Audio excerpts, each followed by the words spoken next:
The letter said return to sender, but the weathered rancher crumpled the postal rejection and spurred his horse toward town, determined to find the dignified woman whose arrival had sparked whispers of scandal. The educated woman stepped from the dust-covered stagecoach into a sea of hostile stares and cruel whispers. Shopkeepers turned away, mothers pulled children closer, and men shook their heads in disgust. Everyone knew her fate: swift rejection and a humiliating journey back east on the next stage. The single father approached cautiously, his young daughter watching from their wagon. He'd sent that mail-order bride letter months ago, never imagining the woman who'd answer would challenge everything his frontier town believed about education, authority, and worth. Hidden in her worn leather satchel lay documents that could transform the entire territory's future, or destroy them both if discovered. Can two unlikely souls survive the community's wrath long enough to prove that some battles are worth the ruin they might bring? Before we continue, comment where you are tuning in from. Perhaps we will publish a story there. The stagecoach wheels kicked up clouds of desert dust as they rolled into Dry Gulch. Evelyn Bennett gripped her worn leather satchel tighter, feeling the weight of the documents inside. Through the small window, she watched the town emerge from the heat shimmer like a mirage she wasn't sure she wanted to reach. The driver pulled hard on the reins. The horses snorted and stamped as the coach lurched to a stop outside the general store. Evelyn took a deep breath, straightened her shoulders, and stepped down into the harsh afternoon sun. The effect was immediate. Conversation stopped mid-sentence. A woman gathering her children pulled them closer to her skirts. The blacksmith paused his hammering to stare. Even the dogs seemed to sense the tension, slinking away with their tails low. Evelyn held her head high and walked toward the general store. Her boots clicked against the wooden boardwalk with steady confidence, though her heart hammered against her ribs. She'd known this moment would come. She'd prepared for it during the long journey west. The store owner, a thin man with suspicious eyes, watched her approach. When she reached for the door handle, he stepped forward and blocked her path. "Store's closed," he said flatly. Evelyn glanced at the open sign hanging in the window. "Your sign suggests otherwise." "Not for your kind." The words hung in the air like smoke. Evelyn reached into her satchel and pulled out a folded letter. The paper was worn from handling, but the ink remained clear. She held it up for all to see. "I have correspondence with a gentleman in this town. A mail order arrangement." Murmurs rippled through the growing crowd. Someone laughed. A woman whispered something to her companion that made them both shake their heads in pity. Sheriff Wesley Parker pushed through the gathering. His badge caught the sunlight as he approached. He was younger than Evelyn had expected, with tired eyes that seemed to carry the weight of keeping peace in an unforgiving place. "What's the nature of your business here, miss?" Evelyn handed him the letter. His eyebrows rose as he read. The crowd pressed closer, sensing drama unfolding. "Says here you're expected by Rufus Callahan. That true?" "It is." "Well, I'll be," someone muttered from the crowd. The sheriff folded the letter and handed it back. "Callahan's a good man, respected rancher. Lost his wife 2 years back to fever." "And now he's desperate enough for this," a voice called out from the crowd. Laughter followed, harsh and cutting. Evelyn felt heat rise in her cheeks but kept her expression calm. She'd endured worse than small-town cruelty. Much worse. Hoofbeats thundered down the main street. A rider approached fast, dust billowing behind his horse. The crowd turned to watch as the man dismounted in one fluid motion. He was tall and broad-shouldered, with calloused hands that spoke of hard work and honest labor. Rufus Callahan had arrived. He took in the scene with quick, intelligent eyes. The crowd, the sheriff, the woman standing alone with dignity and tact despite the hostility surrounding her. "This would be Miss Bennett, I take it." Evelyn nodded. "Mr. Callahan." Rufus studied her face, and she saw the moment recognition hit. Whatever he'd been expecting, it wasn't her. His expression shifted through surprise, confusion, and something that might have been disappointment. The crowd sensed the awkwardness and pressed closer like vultures circling wounded prey. "There's some problem here, Rufus?" the sheriff asked. No problem, Rufus said slowly. Just surprised, I suppose.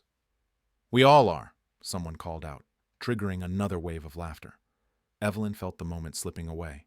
All her preparation, all her hopes, crumbling under the weight of small-minded prejudice and shattered expectations. But then she noticed the wagon parked near the general store. A young girl sat in the driver's seat, maybe 10 years old, with intelligent eyes and tangled blonde hair. The child was staring at Evelyn's satchel with unmistakable curiosity. "Is that your daughter?" Evelyn asked. Rufus followed her gaze. "Clara, yes. She looks like a bright child." "She is. Too bright for this place sometimes." Something in his tone caught Evelyn's attention, a note of frustration, of longing for something better. The crowd was growing restless. Someone suggested Evelyn catch the next stage back east. Others agreed loudly. The situation was spiraling towards something uglier. "Perhaps we could discuss this privately," Evelyn suggested. Rufus hesitated. She could see him calculating, weighing social pressure against curiosity, reputation against possibility. "The ranch isn't far," he said finally. "You can stay the night. We'll figure things out in the morning." The crowd erupted in protests. Someone mentioned the impropriety. Another questioned Rufus's judgment. The sheriff held up his hands for quiet. "That's enough. This is between Mr. Callahan and his guest." Evelyn climbed into the wagon beside Clara, who watched her with fascination. Rufus gathered the reins and urged the horses forward. As they rolled out of town, Evelyn could feel hostile eyes tracking their movement. Clara leaned closer. "Are you really going to be my new mama?" The question hung between them, innocent and loaded with possibility. Evelyn looked at this child who seemed hungry for something beyond the limitations of frontier life. "I don't know yet," Evelyn said honestly, "but I hope we can be friends." Clara smiled for the first time since Evelyn had seen her. It transformed her entire face, revealing the beautiful young woman she would become. Behind them, the town of Dry Gulch shrank into the distance, but Evelyn could feel its disapproval following like a storm cloud. Tomorrow would bring decisions that could change everything, or destroy any chance she had of building something meaningful in this harsh, unforgiving land. The Callahan Ranch stretched across rolling hills dotted with cattle and scrub brush. Evelyn took in the sturdy buildings and well-maintained fences as they approached the main house. This was the work of a man who took pride in what he built. Clara chattered excitedly about the horses and the new calf born last week.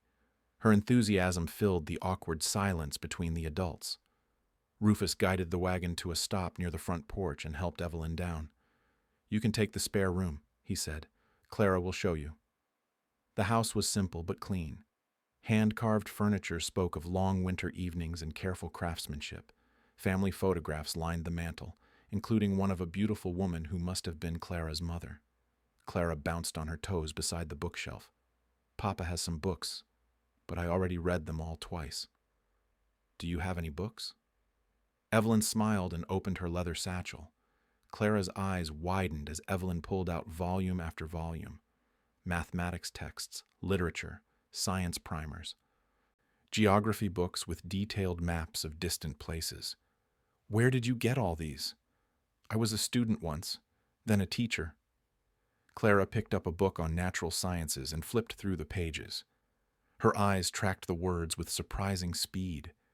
Most children her age in frontier towns could barely read simple sentences. "This word here," Clara pointed. "Photosynthesis?" "Photosynthesis. It's how plants make their own food using sunlight." "Plants eat sunlight?" Evelyn sat down beside her. "In a way, yes. Would you like me to explain?" For the next hour, Evelyn found herself drawn into an impromptu lesson. Clara absorbed information like desert sand soaking up rain. She asked intelligent questions and made connections that impressed even Evelyn.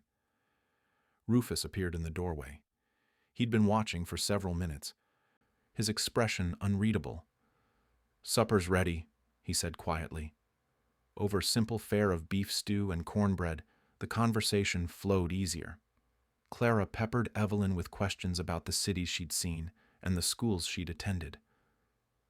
Rufus listened more than he spoke, but his attention never wavered.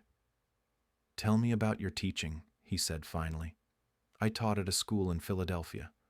Children from different backgrounds learning together." "Different how?" Evelyn chose her words carefully. "Different colors, different languages, different circumstances, but all eager to learn." Rufus nodded slowly. "Clara's been asking for more schooling. The town teacher left last year, haven't found a replacement." "What kind of teacher would you want for Clara?" "Someone who could challenge her. She's too smart for her own good sometimes." Clara beamed at the compliment. After supper, she convinced Evelyn to read aloud from one of the literature books. Rufus settled into his chair by the fire, ostensibly working on harness repair, but clearly listening. The peaceful evening shattered with the sound of approaching horses.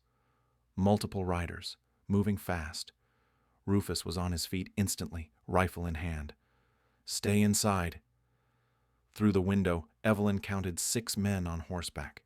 She recognized the banker from town and several other faces from the hostile crowd. They formed a semicircle in the yard, their intentions clear. "Callahan," the banker called out. "We need to talk." Rufus stepped onto the porch. "It's late, Ashworth." This couldn't wait. The town council had an emergency meeting. "About your guest. What I do on my land is my business. Not when it affects the whole community. You're harboring someone who doesn't belong here." Clara pressed against Evelyn's side. "Why are they angry?" Evelyn wrapped an arm around the girl. "Some people fear what they don't understand. People are talking, Rufus, asking questions about your judgment, your fitness as a neighbor." The threat hung in the air like smoke. In a place where cooperation meant survival, being ostracized could destroy a man's livelihood. "You have until tomorrow to send her back where she came from," Ashworth continued, "or there will be consequences." The riders wheeled their horses and thundered away, leaving dust and implied violence in their wake. Rufus came back inside, his face grim. "I'm sorry you had to see that. Will you send me away?" "I don't know." His honesty was brutal but appreciated. "This ranch is all Clara and I have. Without the community's support, we can't survive out here." That night, Evelyn lay awake, staring at the ceiling. She'd known this moment would come. The decision point where dreams collided with reality.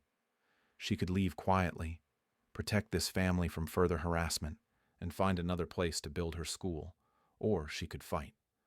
At dawn, Clara's scream shattered the morning quiet. Evelyn ran to the girl's room and found her burning with fever. Her skin was hot and dry, her breathing shallow. Rufus burst in behind them, taking in the scene with growing panic. "The doctor's a day's ride away," he said. Evelyn was already moving. "Bring me clean cloths and cool water." "Do you have any willow bark?" "What?" "Willow bark. For tea. It brings down fever." "I think so. In the kitchen." As Rufus ran to gather supplies, Evelyn fell into the rhythm she'd learned caring for her sick mother years ago. Cool cloths on the forehead. Small sips of medicinal tea. Gentle massage to encourage circulation. She'd spent months nursing her mother through the illness that eventually claimed her life. The knowledge gained through heartbreak now served to save another. Throughout the day, Evelyn worked tirelessly. She monitored Clara's breathing, adjusted treatments, and never left her side. Rufus hovered nearby, helpless but unwilling to leave. By evening, the fever broke. Clara's breathing eased and her skin cooled. She opened her eyes and smiled weakly at Evelyn. "You stayed." "Of course I stayed." Rufus looked at Evelyn with something approaching awe. "You saved her life." "I helped. She's strong." "Where did you learn to do that?" "My mother was sick for a long time before she died. I learned to be her nurse." That evening, as Clara slept peacefully, Rufus found Evelyn on the porch. The sunset painted the sky in brilliant oranges and purples. "I misjudged you," he said. "When I wrote that letter, I was looking for someone to keep house and mind, Clara. I never expected someone like you." "Someone like me?" "Educated, capable, strong enough to face down a whole town. Evelyn turned to meet his eyes. Is that a problem? No. His voice was firm. It's exactly what Clara needs, what we both need. He dropped to one knee and took her hand. Evelyn Bennett, will you marry me?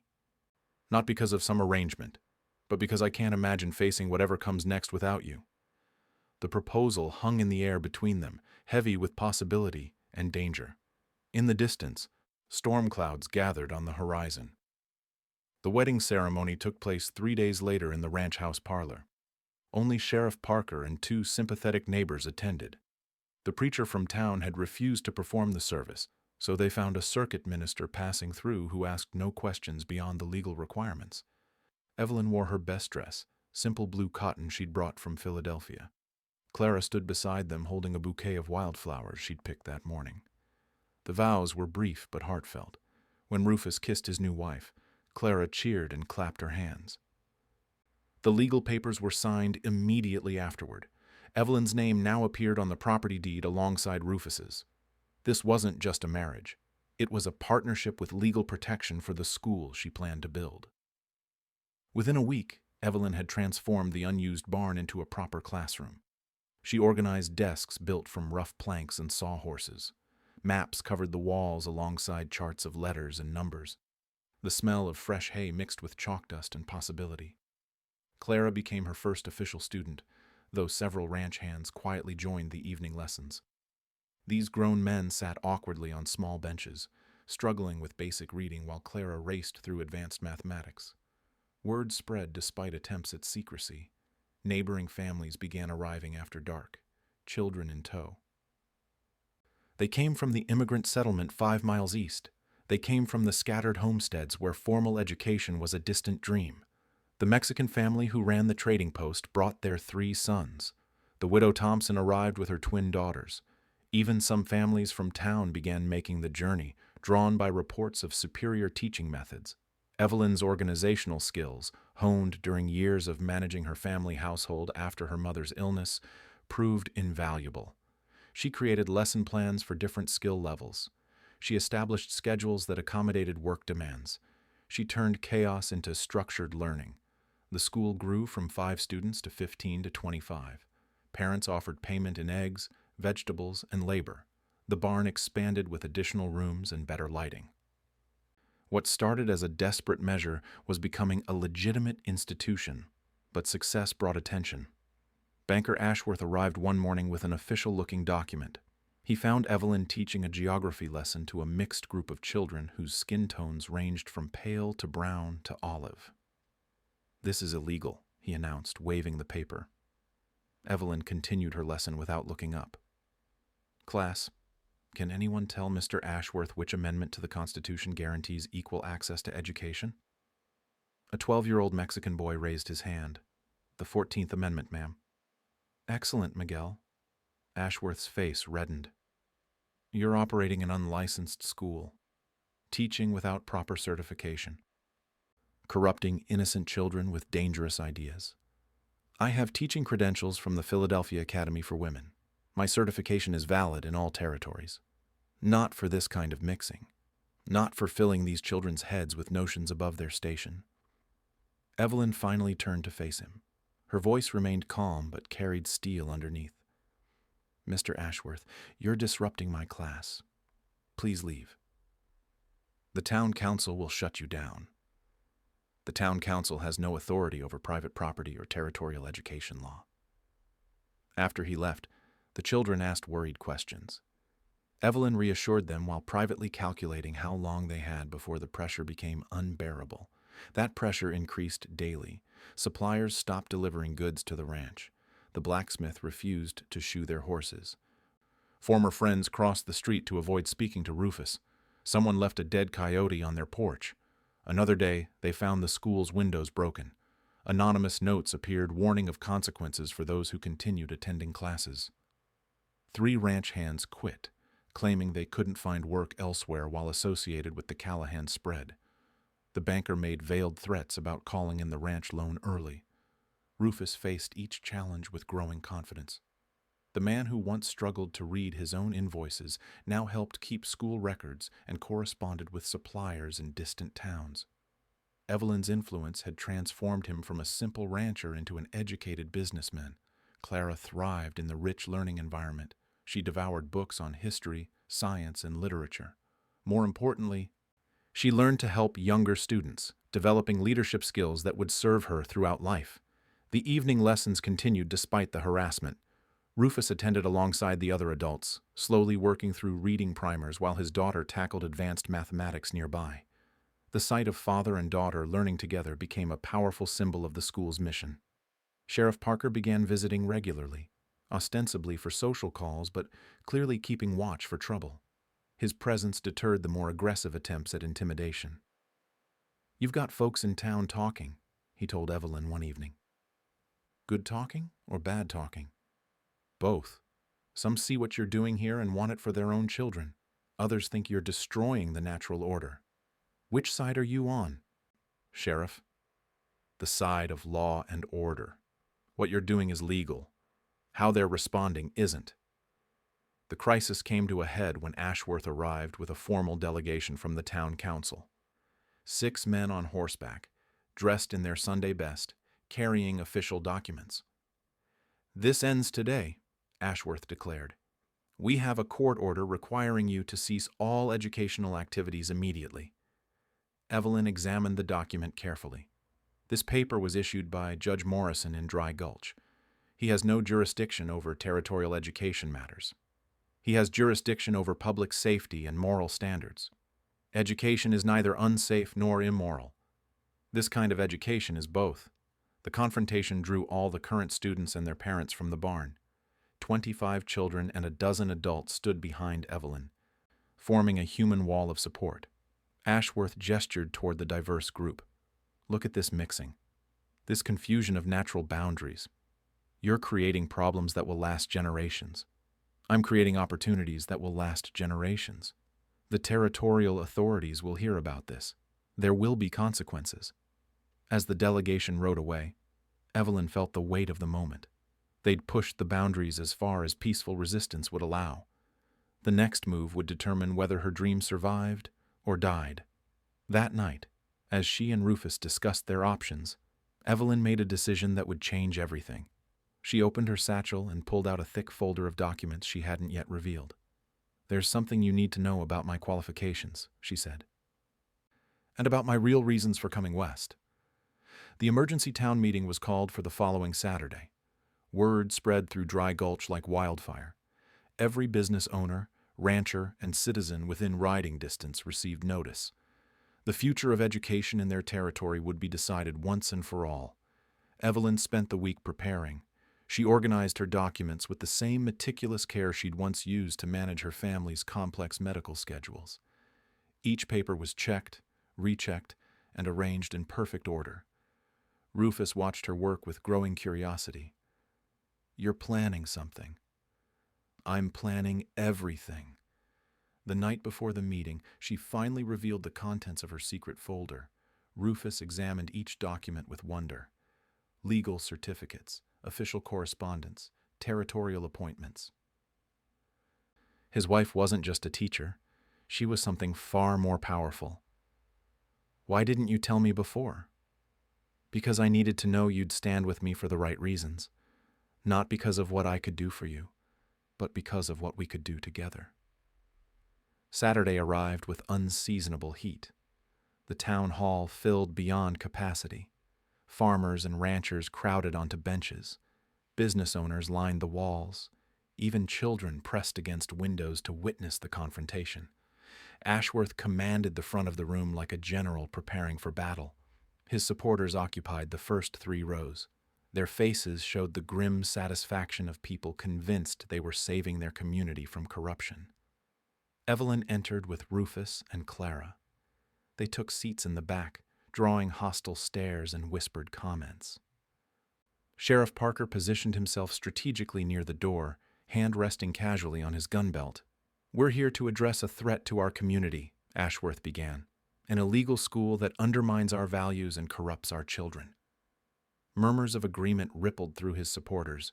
He detailed complaints about the mixing of races, the teaching of dangerous ideas, and the violation of natural social boundaries. Mrs. Callahan has no authority to operate such an institution, he declared.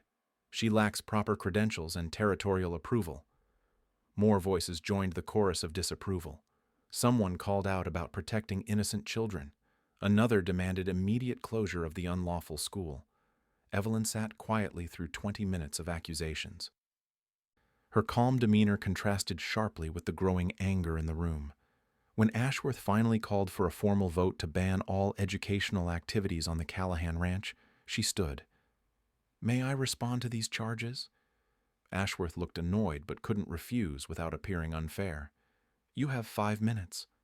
Evelyn walked to the front of the room. She carried her leather satchel, now heavy with documents that would reshape everything. The crowd fell silent as she reached the speaker's platform. "Mr. Ashworth questions my credentials," she said calmly. "Let me address that concern directly." She pulled out her teaching certificate from the Philadelphia Academy, then her advanced degree in educational methodology, finally her law certificate from the same prestigious institution. "I hold degrees in both education and law," she announced, "awarded after 6 years of study at one of the nation's finest academic institutions." The room stirred uneasily. This wasn't the desperate woman they'd expected to face. "Mr. Ashworth claims I lack territorial authority," she continued.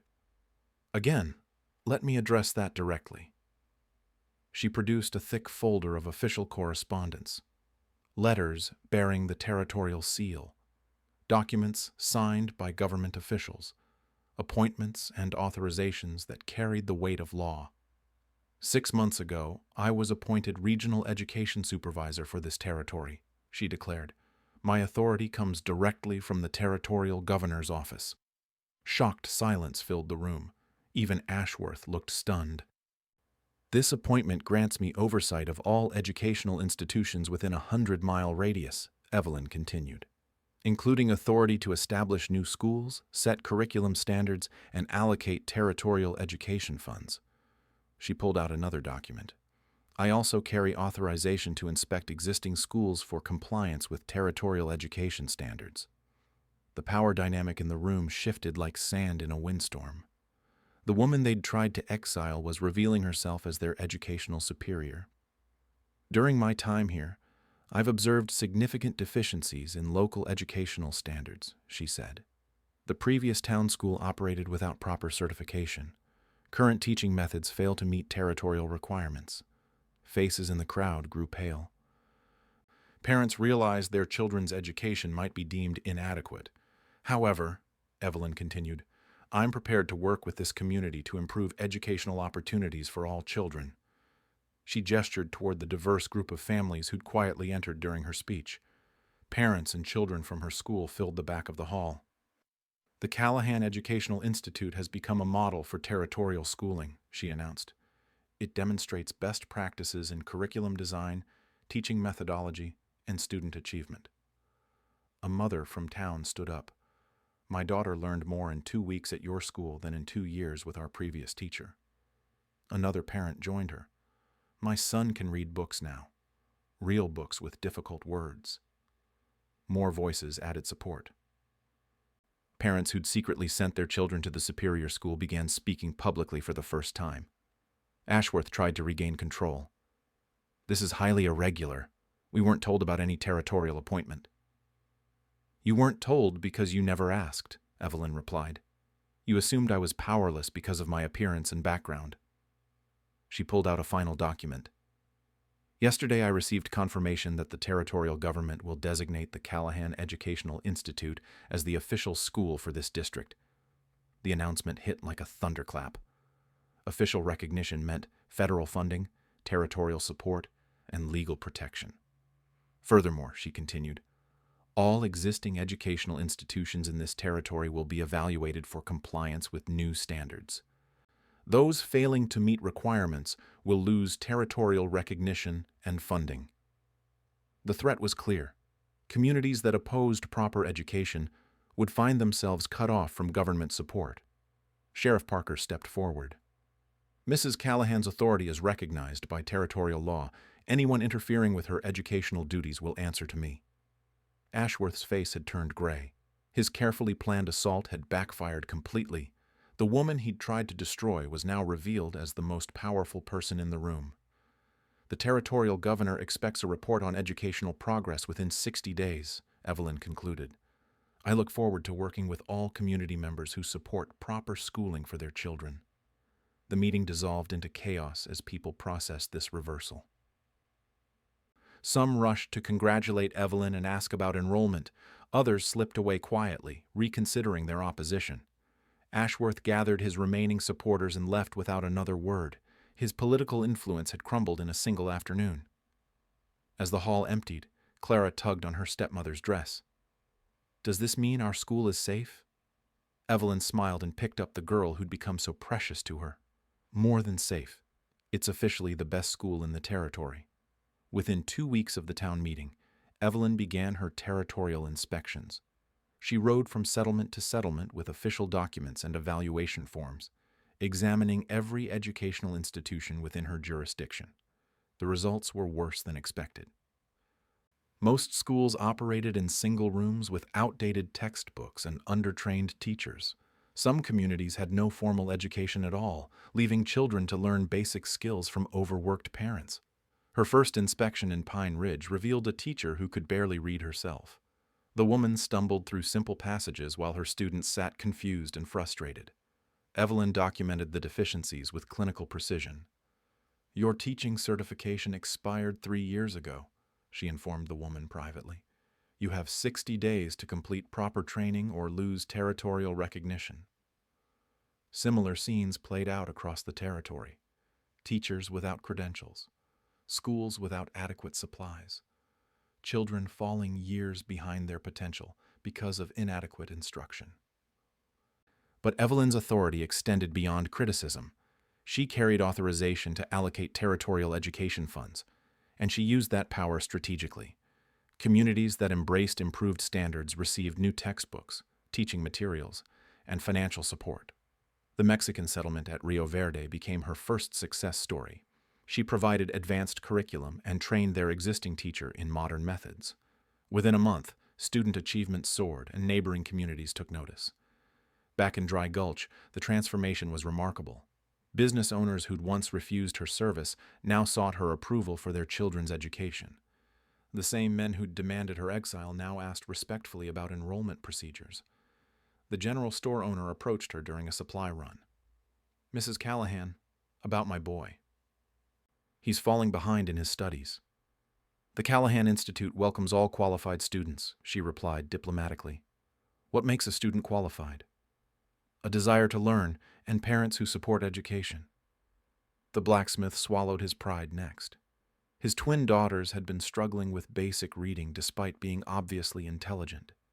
He asked quietly if Evelyn might evaluate their potential. Within a month, former opponents were sending their children to the school they'd tried to destroy.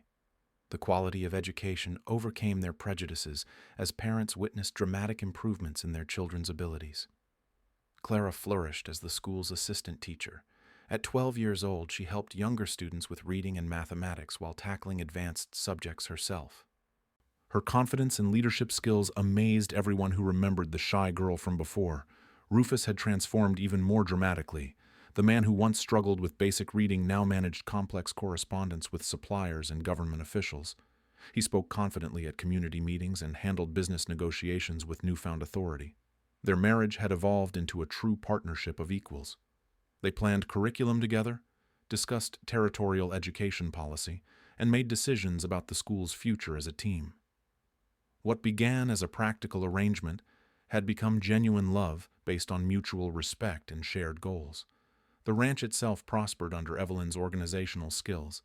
She applied the same methodical approach to livestock management and crop planning that she used for education.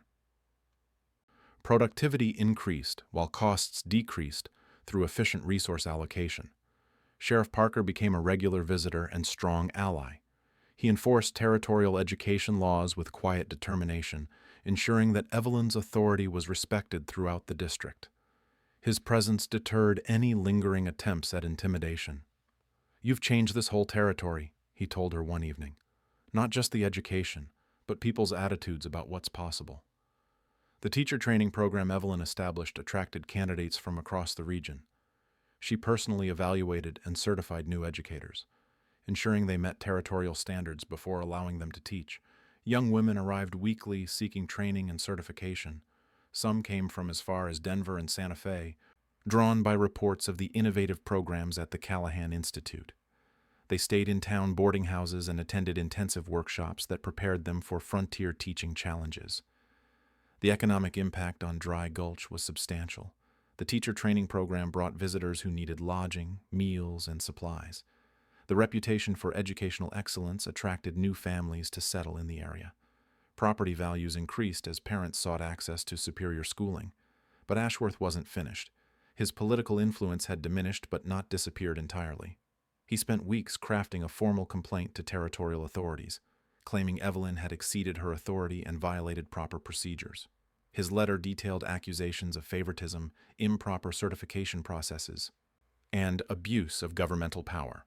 He sent copies to the territorial governor, the education department, and every influential politician he could identify.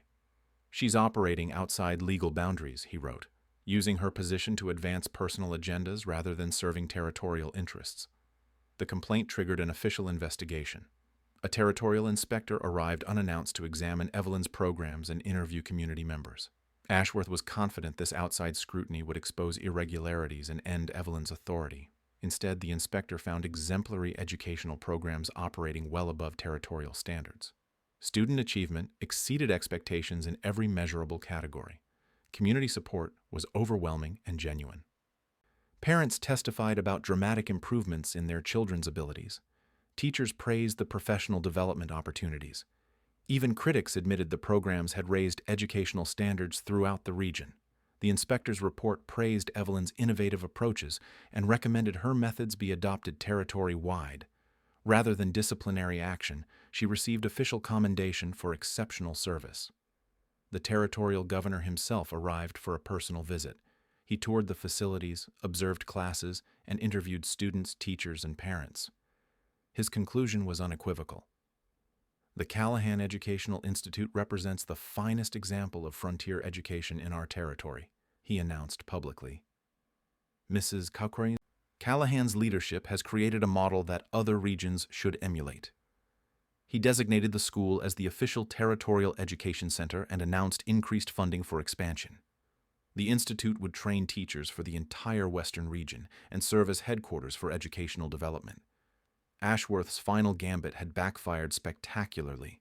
Instead of destroying Evelyn's authority, his complaint had elevated her to territorial prominence.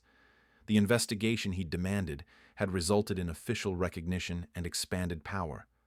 The banker faced consequences for filing false accusations against a territorial official. His political connections abandoned him as his reputation for judgment crumbled. Several families moved their accounts to banks in neighboring towns that better supported educational progress. As autumn arrived, Evelyn surveyed everything she'd built. The school buzzed with activity as over 60 students attended regular classes. The teacher training program had certified 15 new educators. Communities throughout the territory were implementing her educational innovations. Clara approached with a letter that had arrived in the morning mail. The return address bore official territorial seals. "What does it say?" the girl asked eagerly. Evelyn opened the envelope and smiled as she read the contents. The territorial government was requesting her recommendations for educational expansion into neighboring territories. 1 year later, the Callahan Educational Institute occupied 3 large buildings on expanded ranch property. The original barn had been converted into a library and study hall. A new classroom building housed different grade levels and specialized subjects. The third structure served as dormitories for teacher training candidates. The autumn enrollment had reached 120 students. Children traveled from settlements 50 miles away to attend the prestigious school. Families relocated to the area specifically for educational opportunities their children couldn't find elsewhere. Evelyn stood on the porch of the main house, watching the morning bustle as students arrived for classes. Some came on foot from nearby farms. Others descended from wagons that had traveled for hours in the pre-dawn darkness. All carried the eager expressions of children who knew they were receiving something precious. Clara, now 13 and poised beyond her years, helped organize the younger students. She moved between groups with natural authority, settling disputes and answering questions. Her transformation from shy ranch child to confident young leader exemplified everything the school represented. Rufus emerged from the house carrying a stack of territorial correspondence. His role had evolved from supportive husband to full educational partner. He managed the administrative aspects of their expanding operation, while Evelyn focused on curriculum development and teacher training. "Letter from the territorial governor," he said, handing her an official envelope. And 3 more requests from other territories wanting to establish similar programs. Evelyn opened the governor's letter first. The territorial education budget had been increased by 40% based on the success of her programs. Additional funding would support expansion into remote areas that currently lacked any formal schooling. The requests from neighboring territories were equally encouraging. Colorado, Utah, and New Mexico wanted her to train education supervisors for their regions. The innovative methods developed at the Callahan Institute were being recognized throughout the Western territories. Sheriff Parker wrote up as she finished reading. His role had expanded to Territorial Education Enforcement Officer, ensuring compliance with new standards across the region. He dismounted and approached with his usual easy confidence. "Morning, Evelyn. Rufus. Got news from the Capitol." "Good news or challenging news?" Evelyn asked. "Both. The federal government wants to establish a Western Education Bureau. They're offering you the director position." The offer was tempting, but complicated. Federal oversight would provide resources and authority beyond anything she currently possessed. But it would also mean leaving the school she'd built and the community she'd transformed. "They want an answer within 60 days, Parker continued. Said they'd wait that long for the right person, but no longer. Inside the main classroom building, advanced students were engaged in a geography lesson about European capitals. The teacher, a young woman Evelyn had personally trained, moved confidently between concepts that would challenge students twice their age. In the mathematics classroom, Clara was demonstrating algebra principles to older students who'd arrived with minimal arithmetic skills. Her teaching ability had developed naturally through years of helping struggling classmates. The teacher training dormitory housed 22 candidates from across 4 territories. These women would return to their communities with modern educational methods and territorial certification. Each represented improved schooling for dozens of children in remote areas. The economic transformation of Dry Gulch was equally remarkable. The town had grown from a struggling frontier settlement to a regional education center. New businesses served the constant flow of visitors. Property values had tripled as families sought proximity to excellent schools. The general store that once refused Evelyn's service now displayed a sign proudly announcing, "Official supplier to the Territorial Education Center." The owner's son was one of her top students and planned to attend university back east. Even the saloon had transformed into a respectable boarding house for visiting parents and education officials. The proprietor's daughters attended the institute and were learning languages and advanced sciences impossible to imagine in the old days. Ashworth had left town 6 months earlier after his business failed. His discriminatory practices had cost him customers as the community embraced progressive values. He'd sold his remaining assets and moved to a distant territory where his reputation hadn't preceded him. That afternoon, Evelyn called a meeting of her senior teachers and administrators. They gathered in the library to discuss the federal opportunity and its implications for their programs. "This could expand our influence beyond anything we've imagined," said Margaret, her most experienced teacher trainer. "Federal backing would let us establish institutes in every territory. But it would also mean bureaucracy and political pressures we've avoided so far," added James, who managed the curriculum development programs. Clara raised her hand with the confidence of someone accustomed to participating in adult discussions. "What about our students here? Would they lose what we've built?" The question struck at the heart of Evelyn's dilemma. The federal position would advance education throughout the West, but might compromise the intimate, innovative environment they'd created. That evening, as the family gathered for dinner, a new arrival interrupted their meal. A travel-worn woman approached the house carrying a familiar leather satchel and official-looking papers. "Mrs. Callahan? I'm Sarah Williams from Ohio. I received your letter about teaching opportunities in the territories." Evelyn smiled, recognizing in this newcomer the same determination she'd carried when arriving in Dry Gulch. Behind Sarah, two more women emerged from the gathering dusk, both carrying teaching credentials and dreams of frontier education.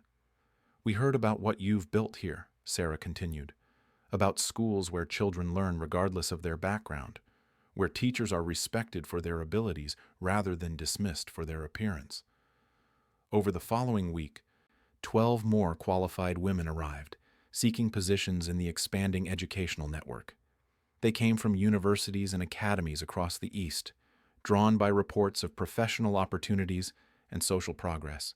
Each new arrival validated Evelyn's vision of what frontier education could become. These women represented the next generation of leaders who would carry progressive educational methods throughout the developing territories. The federal decision became clear as she watched these dedicated educators integrate into her programs.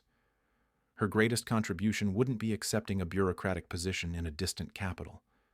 It would be training and empowering others to build similar institutes in their own communities.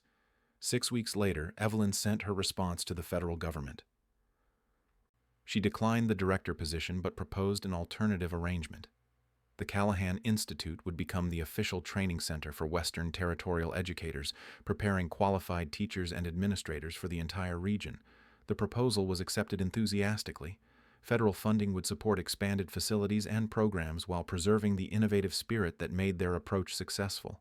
As winter snow began falling on the prosperous settlement of Dry Gulch, Evelyn stood again on her porch. The sight before her exceeded every dream she'd carried in that worn leather satchel years earlier. Children from every background imaginable hurried toward warm classrooms where they would learn skills that would shape the future of the American West. Teachers she'd trained prepared lessons that would unlock potential in hundreds of young minds. Clara approached with the morning mail, her face bright with excitement. Among the usual correspondence was a letter bearing a return address that made Evelyn's heart skip. "It's from the university in Boston," Clara announced.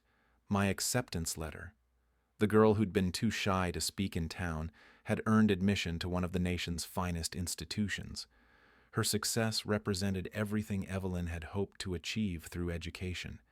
That same mail delivery brought letters from former students now attending universities throughout the country, from teachers applying for positions in the expanding network, and from territorial officials requesting educational consultations.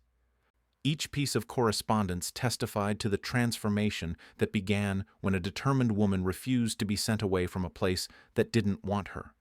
The cycle of progress and opportunity continued, reaching far beyond anything that original mail-order bride arrangement could have imagined.